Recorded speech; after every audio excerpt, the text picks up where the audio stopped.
What's up, guys? It's Mike. It's Dan. Welcome to Beyond Science 2. Life hacks are really big these days, and I get it. Why not find out some mind-blowing ways to make your life easier? But did you guys know there's also a whole lot of restaurant hacks out there that can help you save money, get exactly what you want, or just have a better experience in general? Let's take a look. Number 1, get a fresh batch of fries every time you go to McDonald's. McDonald's fries are awesome, but only when they just come out of the fryer. But most of the time that you get them, they've been sitting under that lamp for a while and are probably soggy. But there is a way that you can ensure that you get a fresh batch of crispy golden fries every time simply by asking for no salt. McDonald's policy is that they have to make you one on the spot. Then if you want salt, just add some salt for yourself. I am a little worried that if enough people know about this and ask for this, then they're gonna start setting aside unsalted fries. So check it out. You can do the same thing with the good old fish fillet sandwich. If you ask for no cheese when you order, you can ensure that you always have a fresh fillet. I mean, I can't help you if you really want the cheese, but honestly, the cheese is probably not what makes the sandwich great. A crispy, fresh fillet, on the other hand, is what really makes that sandwich. Next, order your McDonald's burger on a steamed bun. Speaking of the filet-o-fish, it is one of my favorite items at McDonald's because it's just also perfect when prepared fresh. What most people don't realize is that the bun is actually steamed, whereas other buns are typically toasted. McDonald's say that you can always ask the staff to substitute the regular buns with steamed buns on any sandwich, and they will be happy to accommodate you. Check the restroom in glass cups to see if a restaurant is clean. Moving on from fast food for now and on to sit-down restaurants, there's a pretty accurate way to see whether the restaurant is clean. Even in the kitchen, we're obviously talking about hidden kitchens here because with open kitchens, you can just kind of see for yourself. First thing to check out when you go to a restaurant is the restroom and how well it's maintained. A pristine bathroom doesn't always mean a pristine kitchen, however, but if the bathroom is poorly maintained or just outright dirty, chances are the kitchen sanitary conditions might not be up to par as well. And since that's where the food gets made, it's probably not a good idea to risk it. Another thing you can watch for is whether bubbles stick to your glass when you order a fizzy drink. In a clean glass, the bubbles from a carbonated drink should rise smoothly to the top. But if it's stuck on the sides of the glass, that means there's some kind of substance on there that didn't quite wash off. It might be detergent or it might be something else nasty. Honestly, we don't want to know.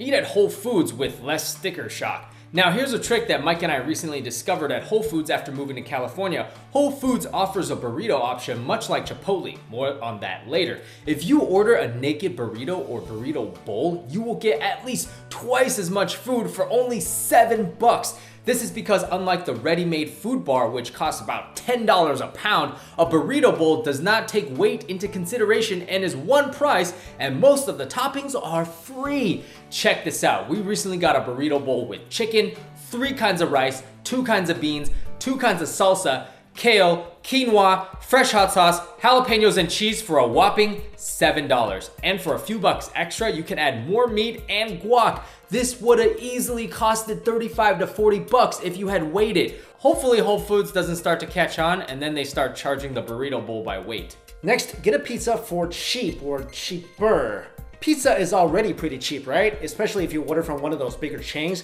But if you're flexible and in the mood to save a few bucks, you can call your favorite pizza delivery place and ask them if they have any orders placed, but people didn't pick up for whatever reason. And they'll usually sell it to you on a discount because they want to get rid of the pizza. I mean, sometimes reheated pizza tastes even better than fresh ones, right? Because the crust is crispier, the sauce doesn't run off, it's cheaper, you can literally taste the savings. Skip side dishes unless you really want them. Sides are kind of a necessity if you're eating, say, like at a steakhouse, because you probably want some greens and mashed potatoes with that giant slab of steak. However, if you're at a normal restaurant, it might not be such a good deal to order sides. Why? Because sides are usually low-cost, generic vegetables like potatoes and carrots that cost the restaurant less than $1 to make, but the markup is huge. Back in our restaurant days, this was referred to as menu engineering. According to Jennifer Isolo, who is a chef, nutritionist, and author, sides usually range in price from $5 to $7, but only run the restaurant about 50 cents in food costs. She suggests that diners just order dishes with vegetables already built into them. This makes sense to us because think about it, you'll order a few sides and that's basically the same price as an entree. Next, get a bigger burrito for your buck and free chips. Attention Chipotle fans, do any of you guys out there like the burrito better than the bowl at Chipotle, but feel like the burrito is somehow less bang for your buck? Right here. A seasoned Chipotle diner knows that the burritos and the bowls cost the same, but the reality is the burrito just doesn't have the capacity to hold as much stuff as the bowl. But you can't have your cake, or burrito in this case, and eat it too if you order it this way. Here's what you do. Order a bowl and then ask for 2 tortillas on the side. And by the way, the tortillas are free. Get as much rice, beans, and fajita vegetables as you need because you can ask for more with no extra charge. In fact, if you order both black and pinto beans, you'll likely get twice as much because beans, they won't measure exactly and you'll end up getting more. When it comes to meat, do the same. Ask for half a scoop of 2 kinds, say chicken and carnitas. They'll charge you for the more expensive meat, but they'll always scoop extra for each half. You'll end up with almost twice the meat you would have got. Also, if you want guacamole, ask for it on the side, because if you don't, sometimes the server will just lop like a little tiny dollop on top, especially when there's a lot of people waiting. But on the side, they'll always put it in a container for you. Furthermore, if you decide that you want double meat, we suggest you wait for the server to put the first scoop in before asking for the second scoop, so the second scoop is just as plentiful as the first.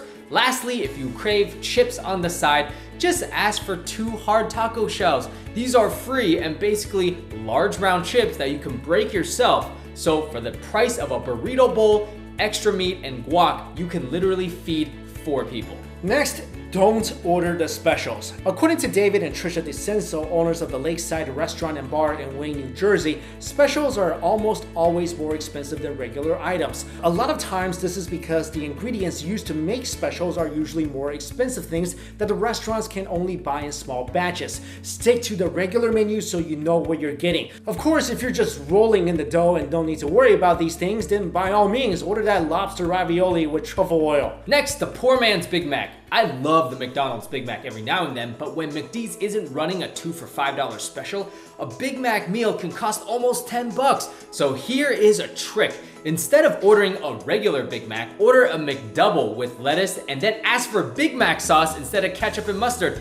Tell them to add onions and pickles, which are also free. That's essentially the Big Mac, just without the bun in the center. But the McDouble is only $1 and the Big Mac sauce, 50 cents. So you got yourself a makeshift Big Mac for $1.50. Heck, you can get 2 of these and small fries and still spend less than a single regular Big Mac. The only drawback is you're that guy, and I'm pretty sure McDonald's already know about this, so exploit it while you can, my friends.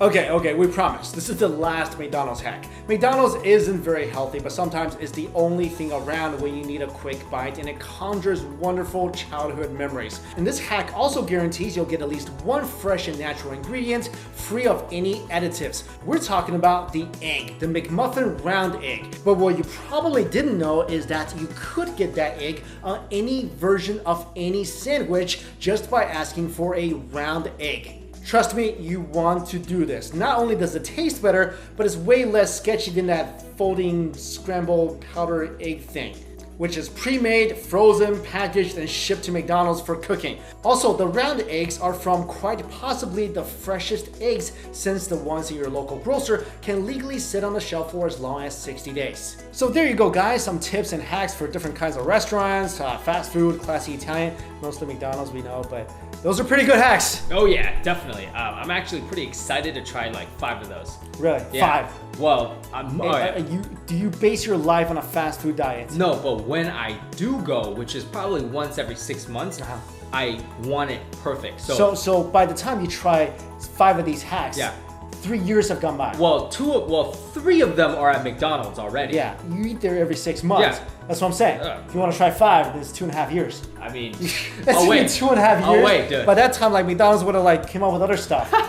I got a hack for you guys for Target. Oh, what was that? It's kind of illegal. Oh, I think I know. Can I say this? It's kind of illegal. I think I know what you're gonna say. Okay, I used to work at Target. I used to be a manager at Target. Did you guys know that Target has a $20 no questions asked policy? Which means that if you bring an item up that there's a dispute in price, right? Let's say the item looks like it's under 20 bucks, right? Let's say it's like, I don't know, like a Lego toy or whatever. No, Lego toys are expensive. Lego toys are like $60. Can opener. Okay. Let's say it's can opener. Like it retails for $10 or something. You go up there and they're like $10. You're like, no, it's $5. I saw it was hanging at the $5 rack. No way. They cannot and will not check the price on that and give it to you because it's under 20 bucks. No way. And they'll be like, okay. Why can't they check the price on that? Because it's under $20 policy. No. As long as something is seemed to be under 20 bucks, they won't check it. I'll tell you another hack about Target. All right, what's that? Did you know you can negotiate prices at Target? No way. Yeah. No. Yeah. I could literally be like, nah. I want to you could literally $10 for that. bring a model, like let's say we're selling like a stovetop, like a grill. Yeah. We're selling a grill. Okay. It's literally someone could bring a grill up to the department manager and be like, yo, man, this box on the side is like ripped and I can see a little dent in there. Could you knock off 20% for me? But he could say no. He could say no, but he could also say yes. And someone else could also be like, hey, I want to buy this display. Can you give it to me for like 30% off? And the manager wants to get rid of it. Right. Because otherwise, you know what he has to do? I don't know. He has to take the display back and basically crush it. Or like dump it somewhere or something. No. Yeah. Have you ever gotten haggled? Yeah. You have. And you let him buy it? A grill. I give him 30% off. Oh, you did that? Yeah, take it. 30% off. Take it. Yo. Get it out of my shelves. I'm trying that next time. Yeah, you can do that. Anyway, guys, hopefully those have been helpful, and let us know in the comments below if you know of any other hacks that people should try, restaurants, stores, whatever. Thanks for watching, everybody. See you. Later.